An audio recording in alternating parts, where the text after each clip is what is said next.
자, 옆에 분들과 한번 인사 나누겠습니다. 사랑합니다. 축복합니다. 한 번 더 인사해 볼까요? 행복하십니까? 어제 하루 들으신 말씀대로 하나님 안에서 승리하셨습니까? 하나님 안에서 미련한 사람이 아니라 총명한 사람, 지혜로운 사람으로 사셨으면 좋겠다고 말씀드렸습니다. 또 하나님의 기쁨이 되는 사람이 되었으면 좋겠다고 말씀드렸습니다. 그렇게 사셨습니까? 말씀은 기억나십니까? 하나님의 자녀로 살아가는 일이 결코 쉽지 않습니다.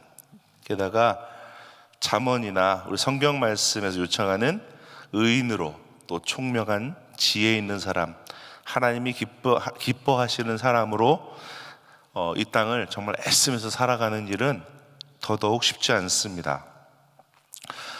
목사로 사역하는 것은 그렇게 쉬운 일은 아닙니다. 그런데 세상에서 승리하며 사는 것이 더 어려운 삶이라는 것 정도는 알고 있습니다. 그래서 목사로 오직 크리스찬만 모여있는 공동체에서 생활한다는 것이 참 큰 행복이라는 것도 알고 있습니다. 오늘 말씀 제목은 잠시 행복할 것인가 아니면 영원히 행복할 것인가 라고 제목을 정해봤습니다. 이 땅에서 생활하면서 세상에서 행복을 누리기 위해서 잠언의 표현대로 악인의 삶, 미련한 자의 삶을 살며 세상이 주는 행복과 기쁨을 누리며 살 것인가 아니면 의인으로 하나님 안에 총명한 사람, 지혜로운 사람으로 살면서 이 땅에 이 세상의 행복에 욕심을 내지 않고 때로는 이 땅에서 힘겹게 살 수도 있지만 어려운 삶을 살 수도 있지만 신앙의 공동체 안에서 예수 안에서 행복하고 또 승리하고 또 하나님 나라의 영원한 행복을 기대하며 날마다 애쓰며 살아가는가? 여러분은 어떤 삶을 선택하시겠습니까? 잠시 잠깐 이 땅에서 행복한 삶을 살 것인지 조금 어려움이 있다 할지라도 하나님 나라의 영원한 행복을 기대하며 하나님 말씀대로 살아갈 것인지 오늘 말씀을 들으시면서 여러분도 분명히 결정하시고 승리하시는 여러분들 되시기를 축복합니다. 잠언 17장 19절에 보니까 다툼을 좋아하는 자는 죄과를 좋아하는 자요 자기 문을 높이는 자는 파괴를 구하는 자니라. 다투기를 좋아하는 사람 그리고 또 자기의 부를 자랑하는 문을 높이 올리는 사람, 이 세상을 살면서 자기의 유익과 부를 위해 다른 사람들과 다투거나 다른 사람들에게 피해를 주는 사람에 대해서 말씀하고 계십니다.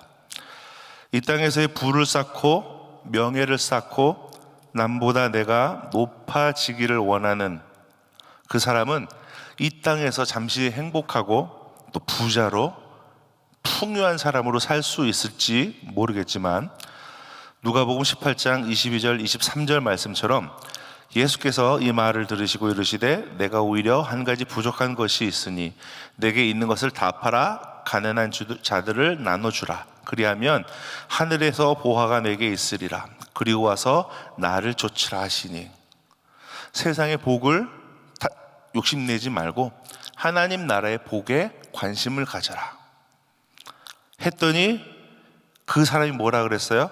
큰 부자인 거로 이 말씀을 듣고 심히 근심하더라. 성경 그 뒤 장면을 보면 이 사람이 다시 돌아와서 예수의 제자가 되었다란 말이 없어요. 그냥 가고 끝난 거예요. 고민만 하다가 이 땅에서 재산과 명예와 그런 것들을 쌓아 올릴 줄만 알던 사람에게 재산과 명예와 자기의 유익한 것들을 나누어 주고 하나님이 기뻐하는 사람, 영원한 하나님 나라의 행복을 선택하는 사람이 되기는 참 어려운 일입니다. 제가 섬기는 13그룹에 전병화 장로님이라고 계세요. 지금 컨디션은 암이 온 몸에 퍼져서 몸은 연약해지고 있고 항암 치료는 거절하시고 암과 친구 삼아서 죽는 날까지 오히려 하나님께 영광을 돌리기를 원한다라는 그 삶을 살고 계십니다. 너무 놀라운 일은, 혹은 감사한 일은 장로님이 지금 몸이 완전히 마르고 힘들지만 암으로 인한 통증이 없으시대요. 그리고 신방 가서 찾아뵈면 아픈 사람 치고 얼굴이 그렇게 깨끗하고 눈이 초롱초롱 맑은 사람을 제가 본 적이 별로 없는 것 같아요. 그리고 무슨 얘기를 하면 다 알아들으시고. 생애 마지막에 이러한 복과 은혜를 누리는 이유는 무엇일까 하는데, 지난주에 그 와이프 되는 전고사님이 TD 사역 때문에 이런 글을 그룹에 올리셨었어요. 뭐라고 나와 있었냐면, 대충 요약을 하면 젊은 시절에 은혜교회를 섬기면서 TD 사역국에서 GTD 6기 렉터를 섬기셨고, 또 유럽 TD를 6번 섬기고, 호주, 소련, 불가리아, 한국, 그리고 대학원생 TD, GSC, 뉴욕, 마이애미 TD를 섬기면서 하나님의 은혜를 누리고 사셨습니다. 이것을 본인이 하고 싶어서 한 게 아니고, 그렇게 권면이 오면 노하지 않고 하나님이 시키시는 일인 줄 알고 순종하면서 사셨다는 거예요. 또 한 번은 선교대회가 끝난 다음에 우리 돌아가신 김광신 목사님께서 집에서 선교사님을 대접해 드렸으면 좋겠다 라고 말씀하셨대요. 몇 명이냐면 170명. 그래서 선교사님들을 처음에 어떻게 하나 고민하다가 그렇게 섬기셨답니다. 그 많은 숫자를 섬기려면 혼자 못하니까 주변에 있는 성도님들한테 부탁하고, 많은 사람들이 모여서 며칠 전부터 준비하고, 테이블 갖다 놓고 셋업하고, 음식 장만하고, 디저트 장만하고, 이 모든 것들을 다 감당하셨는데 억지로 하는 것이 아니라 하나님 안에 기쁨을 했다는 거예요. 또 그리고 그룹 안에서는 성가제 연습을 위해서, 또 인카운터나 또 여러 가지 그룹의 모임들을 위해서 당신의 집을 사용하라고 열어주기도 하고, 또 TD 하려면 준비해야 될 게 많잖아요. 뭐 가위로 자르고, 이거 대상 얘기하면 안 되죠. 그런 여러 가지 일들을 해야 되는데 집에 가면 짐을 잔뜩 쌓아놓고 일을 하신다는 거예요. 그 정도로 나의 것을, 내가 가지고 있는 것을 교회를 위해, 하나님 나라를 위해 나누는 것에 인색함이 없으셨던 분이에요. 그랬더니 하나님이 그 장로님과 권사님 가정을 하나님 나라의 귀한 사람으로 들어 사용하시고, 장로님 생애 마지막 때도 오히려 초롱초롱하고 강건하셔서 하나님 바라보고 천국 가는 그 날을 기대하면서 연약하지만 하루하루 살아가고 계세요. 물론 육신이 연약함으로 고통은 있겠지만, 힘들긴 하겠지만 그 안에 하나님이 주시는 진짜 행복이 있는 거예요. 그리고 하나님 나라 가서 내가 받을 행복을, 내가 누릴 기쁨을, 행복을 바라보면서 하루하루 살아가고 계신 거라고요. 자, 이쯤 되면 이제 여러분에게 물어봐야 됩니다. 여러분들은 그 행복을 누리고 살고 계십니까?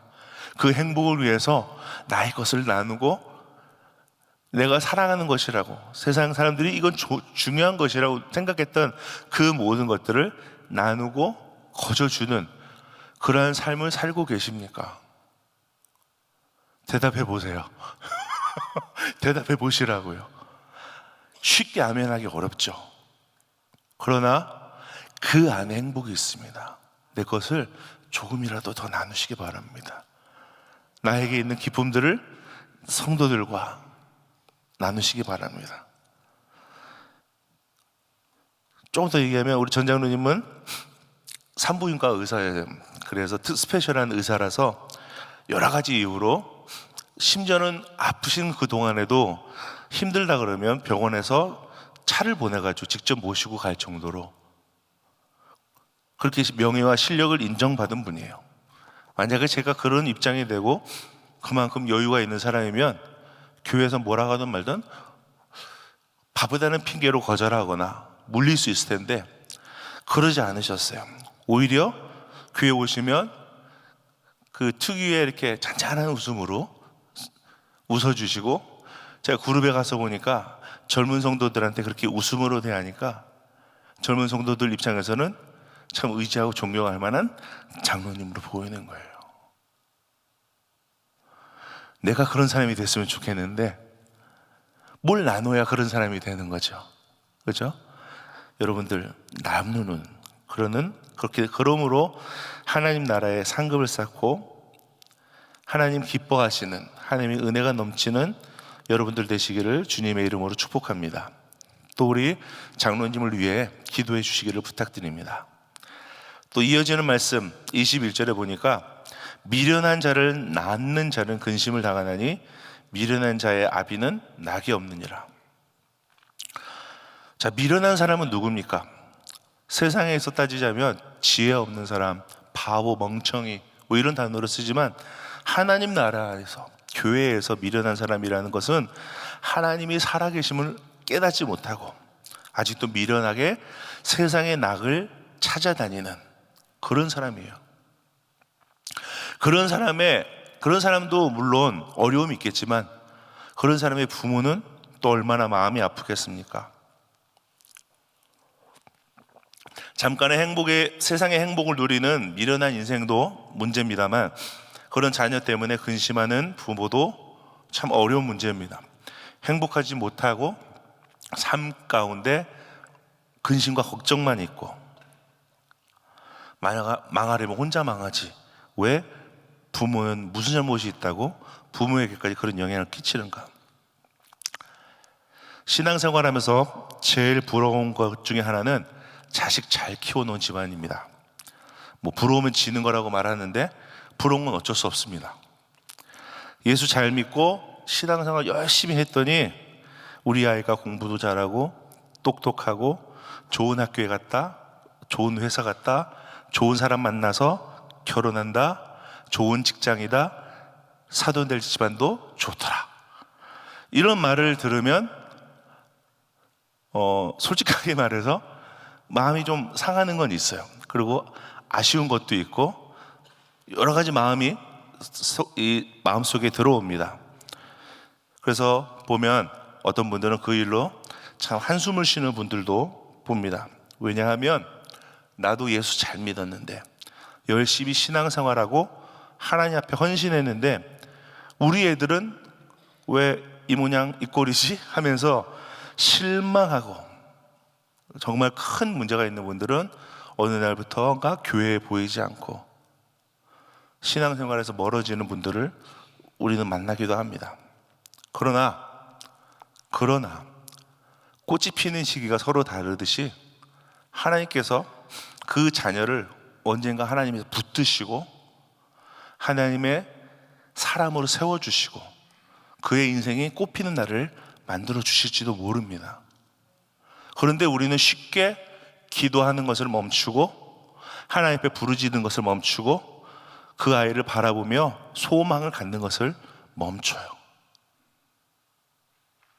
그렇기 때문에 그 아이가 하나님 안에서 꽃을 못 피는 것이 아닌가 하는 생각도 해봅니다. 결국 문제는 부모에게 있는 거예요. 부모가 어떻게 그 자녀를 위해 기도하느냐에 달려있는 거예요. 그러니 여러분, 기도를 멈추지 말고 자녀를 위해 항상 기도하고 이 자녀가 60이 돼서 변화될지 누가 알아요? 생애 마지막에 변화가 될지 누가 알아요? 그렇게 날마다 자녀를 위해 기도하는 여러분들 되실 때 그 미련한 자녀로 인해 부모의 낙이 없는 그러한 삶에서 지혜로운 자녀를 통해서 세상의 낙과 하나님 나라의 낙을 누리는 여러분들 되시기를 주님의 이름으로 축복합니다. 또 23절에 보니까 뭐라고 나오냐면 악인은 사람의 품에서 뇌물을 받고 재판을 굽게 하느니라. 뇌물을 받고 정직하지 못한 결과를 만드는 사람, 그건 재판관뿐만이 아니라 교회 안에서 어떤 책임감 있는 사람들한테 이런 일이 다가올 수 있어요. 그러기에 누가 뭘 해준다고, 물질로 도움을 준다고, 어떤 나에게 유익되는 것을 준다고 사람의 손길에 내가 흔들릴 것이 아니고 오직 주님만 바라보고 주님이 공급하시는 것만 바라보고 그 표대를 향해 날아가셔야 되는 거예요. 24절에 보니까 지혜는 명철한 자의 앞에 있거늘 미련한 자는 눈을 땅 끝에 두니라. 지혜는 명철한 자의 바로 앞에 있는데 문제는 이렇게 고개를 들고 앞에 봐야 있는지 알죠. 때로는 조금 멀리 두는 경우도 있어요. 고개를 좀 더 들어서 멀리 봐야죠. 어떤 분이 이런 얘기를 하셨어요. 하나님의 은혜를, 하나님의 주시는 복을 받아 누리기에 하나님은 참 많은 것을 요구하신다. 그래서 하나님 복을 받기가 어렵다. 그런 문제에 대해서 이런 얘기를 하셨어요. 복이 땅바닥에 떨어져 있으면 복 받지 않아도 될 놈이 먼저 집어간다는 거예요. 하나님 앞에 복 받을 일을 하지도 않는 놈이 집어간다는 거예요. 그래서 복은 그 복 받을 만한 사람이 충분히 노력하면 받을 만한 곳에 두어야 딴 놈이 안 집어간다는 거예요. 저는 이 말이 맞는 것 같아요. 우리 신앙생활 하면서 쉽게 하나님의 은혜를 누리려고 하시잖아요. 아니요, 그렇지 않아요. 신앙의 복은, 하나님이 주시는 축복은 조금 높은 곳에 있어요. 그래서 그곳을 바라보고 그곳을 향해 나가고 하나님을 섬기며 세상을 섬기며 나아가야 그 복을 내 것으로 취하는데, 말씀이 뭐라고 나와요? 미련한 자는 눈을 땅 끝에 두느니라. 땅만 바라보고 그 복을 바라보지 못하니까 복을 누리지 못한다는 겁니다. 오히려 세상에 있는 조그마한 복들만, 잠깐 동안 누리는 복들만 찾아다닌다는 거죠.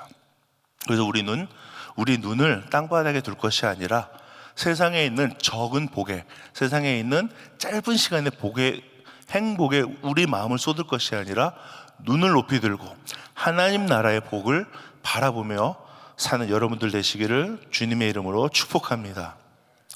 25절에 아까 그 부모에 대해서 다시 한번 언급합니다. 미련한 아들은 그 아비의 근심이 되고 그 어미의 고통이 되니라. 자, 우리 하나 확실하게 정리하고 넘어가겠습니다. 미련한 사람, 25절에 미련한 아들은 머리가 모자란 사람을 얘기하는 거예요? 바보를 얘기하는 거예요? 아니라고요. 세상적인 관점에서 성경을 해석하면 이렇게 해석할 수 있지만 우리는 우리 성경을 하나님의 관점에서, 말씀의 관점에서 해결을 하셔야 돼요. 25절에 그 미련한 사람은 하나님을 알지 못하고 예수의 복음을 알지 못하고 하나님의 나라의 비밀을 알지 못하는, 그래서 복음을 들어도 깨닫지 못하고 하나님 나라를 바라보지 못하는 그런 사람이라는 거예요. 그래서 그러한 하나님 나라를 바라보지 못하는 그 사람이 부모의 근심이 되고 걱정이 된다는 겁니다. 그 미련한 자의 영향력은 대단합니다. 미련한 자는 하나님을 올바르게 깨닫지 못하는 사람은 본인만 불행한 게 아니라 그 부모에게까지 불행을 준다는 거예요. 그래서 여러분, 일단 내가 먼저 미련한 사람이 되지 않아야 됩니다. 또 나의 자녀들을 하나님 안에서 미련한 자가 되지 않도록 잘 양육하시고 하나님의 말씀으로 훈계하는 여러분들 되시기 바랍니다. 또 26절을 보겠습니다. 의인을 벌하는 것과 귀인을 정직하다고 때리는 것은 선치 못하다. 죄 없는 사람에게 벌을 주는 것, 그리고 참 좋은 사람, 거짓 없는 선한 사람을 그 정직하다는 이유 때문에 때리고 여러 가지 괴롭히는 일들, 좀 정신 나간 일 아닙니까? 왜 이런 일이 생기는 겁니까? 나의 유익을 위해서, 혹은 어떤 사람에게 보복하기 위해서, 어떤 상황에서 나의 화풀이를 하기 위해서 좋은 사람들에게, 선한 사람들에게, 왜? 만만하니까. 저 사람은 때려도 반응을 별로 안 하니까 악한 행동을 반복해서 한다는 거예요.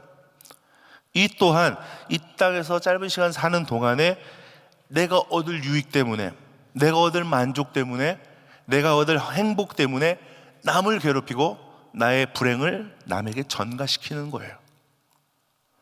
하나님의 나라의 영원한 행복은, 기쁨은 그 사람들의 안중에 없습니다. 그렇기 때문에 잠언 17장 27절 28절에 보니까 배운 사람, 지혜 있는 사람은 말을 아껴라. 말을 아끼는 자는 지식이 있고 성품이 안전한 자는 명철하니라. 그래서 미련한 자라도 잠잠하면 지혜로운 자로 여기우고 그 입술을 닫히면 슬기로운 자로 여기느니라. 말을 함부로 하지 않고 어떤 문제가 생겨도 침착하게 대응하라. 심지어 미련한 사람이라 할지라도 말을 함부로 하지 않고 침착하게 대응하면, 조용히 있으면 지혜로운 사람으로, 슬기로운 사람으로 취급된다고, 여기음을 받는다고 말합니다. 결론은 뭐예요? 요놈의 입. 요놈의 입. 교회에서 우리 이런 말 많이 하죠. 너만 알아? 내가 얼마 전에 들은 얘기인데, 집사님께 이 얘기를 꼭 해줘야 되겠어 할 때 그 말이 듣는 사람에게 덕이 될지, 그 말이 교회에 덕이 될지 한 번 더 고민해 보셔야 돼요. 어떤 말들은 선포할 때 큰 위력이 생겨가지고 그룹을, 교회를 쑥대밭으로 만들 수 있는 폭탄과 같은 말들이 있어요. 그런 말들은 하지 않으셔야 돼요. 내가 들었으면 내가 들은 대로 침묵하시고, 그 다음에 뭘 해야 된다고요? 하나님 앞에 엎드려서 기도하고 이 문제를 어떻게 해결해야 될지, 하나님 나는 어느 길로 걸어야 가야 될지 지혜를 주십시오 하고 기도를 해야 되는데, 그걸 가지고 밤새 고민하는 거예요. 이걸 내가 누구한테 얘기하지?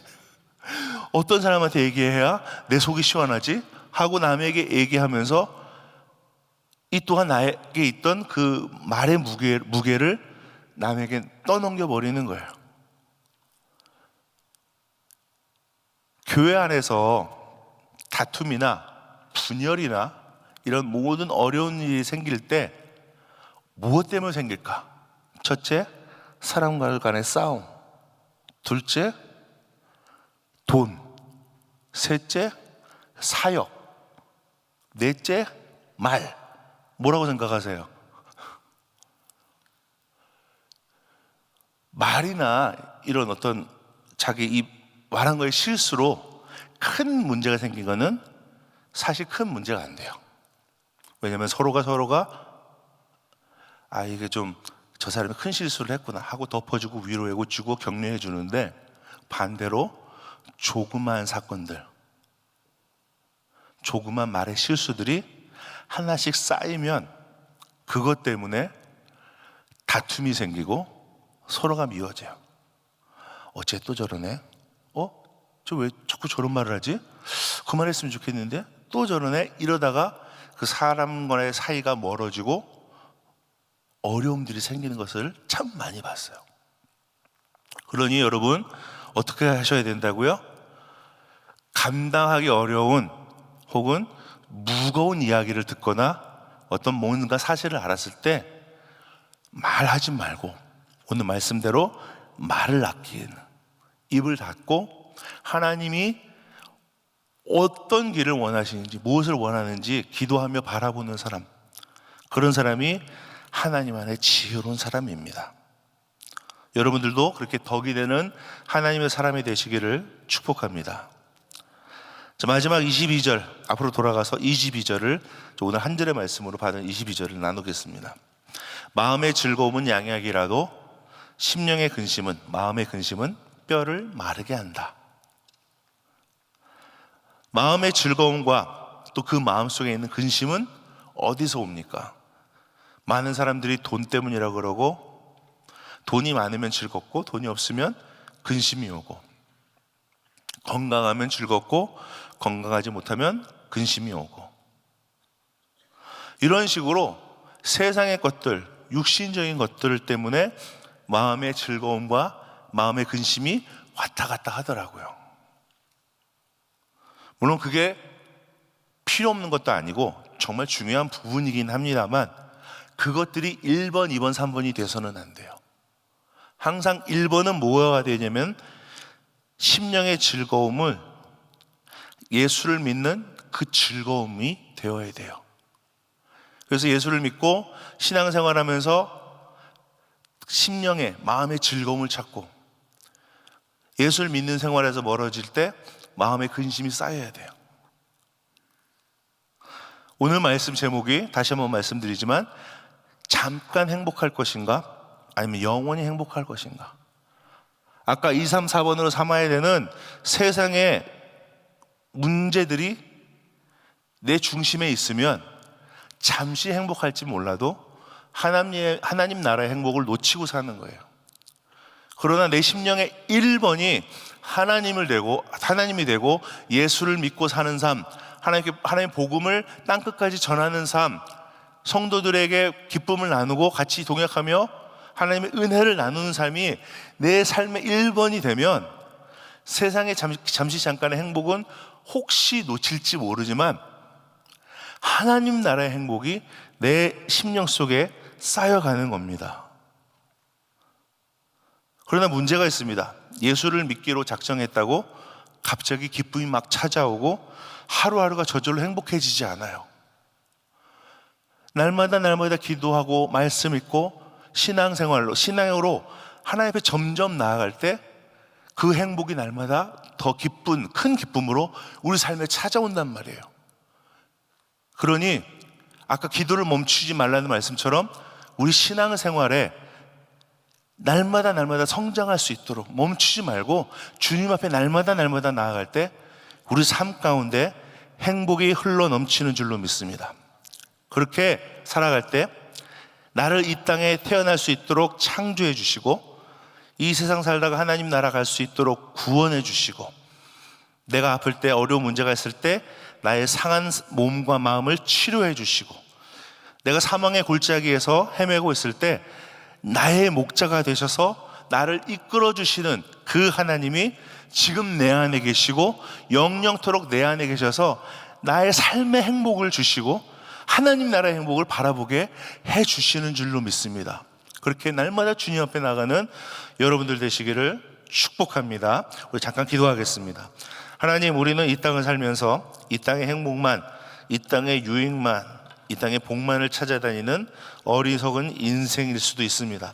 그러나 우리를 하나님 모르는 어리석은 인생에서 구원해 주셔서 하나님을 알고 하나님 때문에 행복하고 기쁘고 감사한 삶을 살아갈 수 있도록 우리의 사는 길들을 이끌어 주시고 축복하여 주시옵소서. 감사하며 예수님의 이름으로 기도했습니다. 아멘. 네, 우리 말씀 생각하시면서 찬양합니다.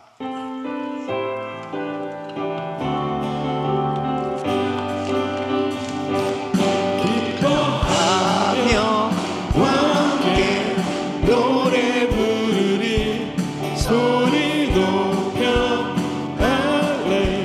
할렐루야 부르리, 주님 앞에 나와 찬양 드리며 우리 주님과 함께 기뻐하리라. 나의 창조자, 나의 창조자, 나의 구원자, 가장 귀한 나의 예수님 찬양합니다. 나의 치료자, 나의 선한 목자 되신 주 예수 나의 주 찬양하리. 나의 창조자, 나의 창조자, 나의 구원자, 가장 귀한 나의 예수님 찬양합니다. 찬양해요. 나의 치료자,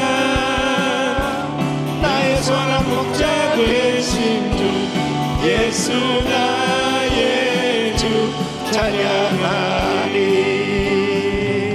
아멘.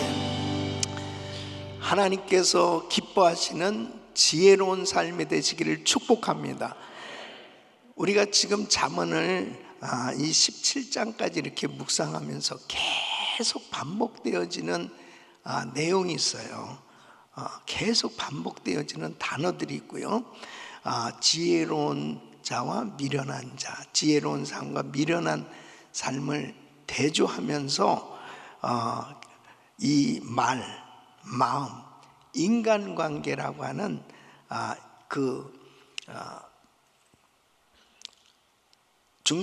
이 말과 마음과 인간관계를 중심으로 해서 어떻게 지혜로운 사람이 될 것인가에 대해서 계속 반복해서 말씀하시는데, 그것이 바로 화평, 겸손, 기쁨, 정직, 공의, 이 말의 절제, 계속 이것이 반복이 되고 있습니다.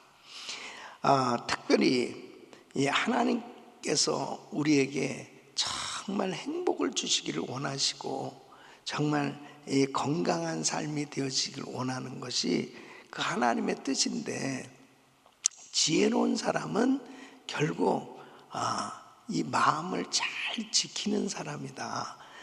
자신의 마음을 지키고 입술을 절제하고 이 화평과 기쁨으로 이 하나님과 이 사람을 섬길 때 바로 그 사람이 행복한 인생이 될 수 있음을 이 요약해서 말씀을 드릴 수 있는데, 정말 오늘 이 저녁에 저는 예손 모임, 우리 특별히 몸이 아프신 분들, 또 이 불치병을 가지신 이 성도님들을 위해서 예손 모임을 만들게 됐거든요. 그 이유가 뭐냐면 너무 이 몸이 아프고 힘들면은 사람들 만나기도 싫고 모든 게 다 귀찮습니다. 그리고 식사도 잘 안 되죠. 입맛도 없고. 그러니까 점점 몸이 더 쇠약해지고 안 좋아지는 거예요. 혈류병 앓던 여인이 예수님의 옷자락에 손만 대도 내 병이 나을 것이라는 믿음 가지고 나가면 사실 안 돼, 이 유출병이잖아요. 그럼에도 불구하고 나왔단 말이죠. 주님 앞에 나왔어요. 그랬을 때 그 주님의 은혜를 경험했던 것처럼 이렇게 방에서 너무 힘들어하는 이런 성도님들이 예배에 나와서 정말 하나님의 은혜 받으면 우선 먼저 이 마음에서부터 변화가 일어나는 거죠. 그래서 주님이 역사하시면 된다. 이 마음의 변화가 일어나야 되거든요. 근데 오늘 이 말씀은 마음의 즐거우면 양약이라.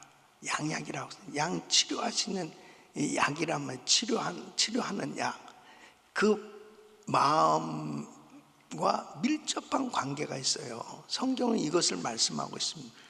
근데 대부분 몸이 아프면은 근심이 근심은 뼈로 마르게 하느니라, 이렇게 대조하고 있거든요. 그러니까 이렇게 예배에 참석해서 찬양하고 율동하고, 그리고 또 우리 은혜 봉사센터에서 우리 성도님들이 음식을 정말 맛있게 준비를 합니다. 그것도 건강을 생각해서 거의 조미료를 사용하지 않고 이렇게 정성껏 잘 음식을 또 준비하거든요. 제가 다른 모임에 거의 가서 식사를 잘 안 해요. 근데 우리 환우들하고는 제가 같이 밥을 먹어요. 앞에서 맛있게 먹는단 말이에요. 그래야 입맛이 막 생겨가지고 좀 잘 먹을 수 있을 것 같아서 그렇게 분위기 같이 한단 말이에요. 이런 모든 것이 바로 뭐냐면 이 마음이 얼마나 중요한가. 근데 여러분, 지혜는 내가 한번 이렇게 이 잘못된 말을 사용하던 이 습관에서 내가 이제 선한 말을 사용하도록 그렇게 결단을 하자. 내 마음에 지금 자꾸 근심에 계속 잡혀 있다면 나는 이제 정말 주님께 이 모든 걸 한번 맡겨보자. 그리고 이제 하나님 앞에 구해보자. 이렇게 결단하는 그 순간부터 변화의 역사가 일어나는 것입니다. 그러니까 한 말씀이라도 이렇게 계속 반복되어지는 이 단어들 가운데 저는 오늘 문득 이런 생각이 들었어요. 이렇게 계속 반복되어지는 것은 실천하라는 거거든요. 실천하라는 거. 그래서 오늘도 잠시 행복할 것이냐 영원히 행복할 것인가를 그렇게 구구절절히 오늘 말씀을 했는데, 우리는 영원히 행복해야 됩니다. 영원히 행복.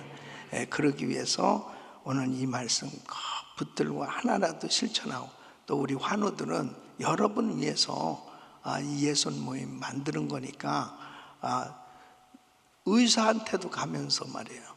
의사가 오라면 가는데 목사님이 오라면 더 와야지. 나는 스피리추얼 닥터인데 말이에요. 그리고 땀을 뻘뻘 흘리면서 그렇게 안숙기도 누가 해줘요? 어떻게 이 무더운 날씨에 그 식사를 다 준비해서 그렇게 하겠습니까? 정말 사랑하니까, 우리 성도들 사랑하니까 영혼육이 고침 받아야 된단 말이에요. 뭐가 지혜겠어요? 뭐가 지혜겠어요? 고민하고 괴로워하고 힘들어하고 주저앉아 있는 건 미련한 짓이야. 이 지혜로운 사람은 혈류병 앓던 여인처럼, 그래 주님 앞에 나가자, 그렇게 결단할 때 그 지혜로운 선택한 그 사람에게 역사는 일어나는 것입니다. 오늘도 우리 성도님들이 어떤 선택을 할 것인가 항상 기도하시면서 지혜로운 선택을 하시 늘 승리하시기를 축복합니다.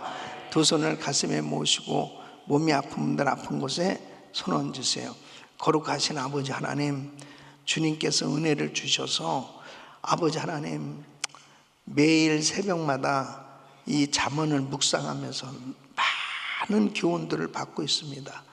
아버지 하나님, 오늘도 정말 다툼보다 화평을 선택하고 교만보다 겸손을 선택하고 하나님이 주시는 기쁨을 누리라, 정직과 공의를 붙들라, 무엇보다도 말을 절제하는 지혜로운 사람이 되라고 구구절절히 우리에게 교훈을 주고 있습니다. 무엇이 정말 행복인가, 무엇이 축복인가를 구구절절히 말씀을 주고 계신데, 이 말씀 붙들고 오늘도 순종하여 하나님의 역사를 경험하게 하여 주시옵소서. 연약한 육신들 안수하여 주시고 깨끗게 하여 주시옵소서. 치유하여 주시옵소서. 회복시켜 주시옵소서. 예수 그리스도 이름으로 명하노니 모든 암세포는 없어 질지어다. 깨끗함 받을지어다. 호황장애 우울증 불면증 떠나갈지어다. 주여 역사하여 주시옵소서. 이제는 우리 구주 예수 그리스도의 은혜와 우리 하나님 아버지의 근원하신 사랑과 성령님의 감동과 교통 충만하신 은총이, 하나님께서 기뻐하시는 지혜로운 삶이 되길 원하는 모든 성도들 머리 위 이제로부터 영원토록 함께 있을지어다. 아멘.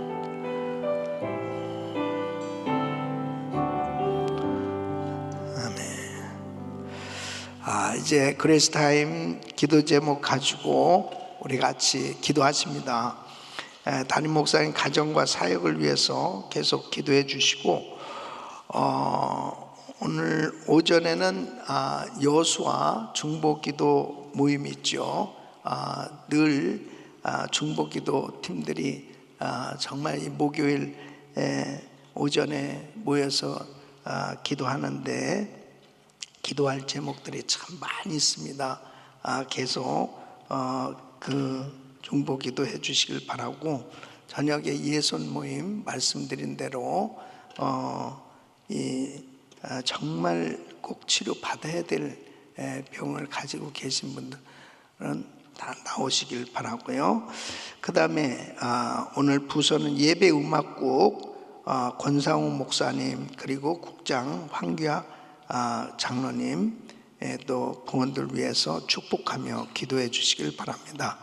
한 분의 선교사님 가정은 오늘 호치민 사역하시는, 베트남에 사역하시는 강 선교사님 가정 사역을 위해서 기도해 주시고, MK 컨퍼런스, 또 한여름 성령 집회, 또 강사님으로 섬기실 조지훈 목사님을 위해서 계속 기도해 주시기를 바랍니다.